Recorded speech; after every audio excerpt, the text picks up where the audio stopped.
Gas गिरते पानी में मुझे भैया का कॉल आया और भैया ने मुझे बहुत ही अर्जेंट बुलाया है, जैसे उनका एक्सीडेंट हो गया। और मैंने जाके देखा है ये क्या हुआ। इनने मुझे पानी में बुलाया और क्यों? सिर्फ टाइम पास के लिए।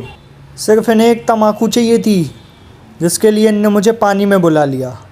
उसके बाद इनने अपना रजनीगंधा खाया, बोलो जुबा केसरी, और इनने एक पुड़िया का इंतज़ाम इन्हें दिया मैंने, जिससे इन्हें सुपारी मिली। फिर इनको अपना मुख्य तंबाकू मिला जिसमें इनकी जान बसती है। और इन चाचा ने हमारी हेल्प की, तम्बाकू दे के पानी में। चाचा को धन्यवाद बोला। ऐसे ही इमरजेंसी ब्लॉग्स देखते रहिए। धन्यवाद। Like comment share.